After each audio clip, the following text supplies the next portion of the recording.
Sur la butte Montmartre, il est le dernier cabaret du 19e siècle.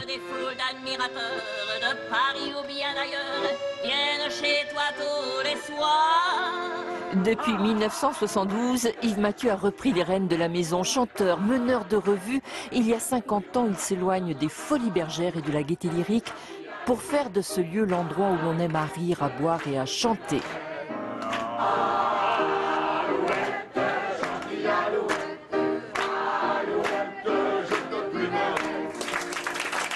C'est authentique et ça fait plaisir de passer des moments comme ça, de pouvoir partager avec tout le monde. Voilà.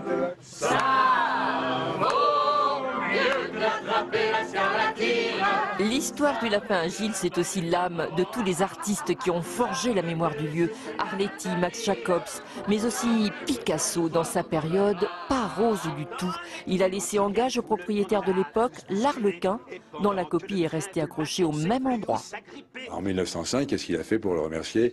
Il avait peint, c'était l'époque rose qui était très courte, et il avait peint le tableau, lui, un Arlequin, et il l'a mis, lui, en 1905 au mur. Après, en 1989, à New York, il a été vendu 41 millions de dollars.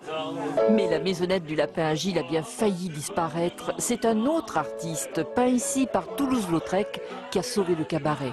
Aristide Bruand a une grande importance au lapin agile, puisque c'est lui, en 1913, qui l'a racheté pour ne pas qu'on le démolisse. À cette époque-là, on démolissait toutes les vieilles maisons de Montmartre pour construire ces immeubles énormes de 4 étages à l'époque. Et c'est grâce à lui qu'on est encore là. Heureux, heureux celui qui sera son amant. Le cabaret est resté une affaire d'amis et de famille. Il y a 6 ans, Amala a intégré la Joyeuse Bande.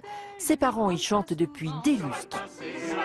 On est vraiment au milieu du public et donc il faut faire avec les réactions du public. Il faut réussir à rebondir, réussir à leur laisser de la place, mais réussir aussi à les calmer de temps en temps. C'est une chanson qui suit son cours. Une chanson biorhythmique et biodégradable. Depuis son terre, la voilà la jolie terre, terre, terre, terre au vin, la jolie terre au vin. J'étais très ravie de découvrir cet endroit et c'est pour ça que je reviens souvent. Je veux connaître les chanteurs traditionnels français. Et dans cet endroit, je retrouve la France d'autrefois.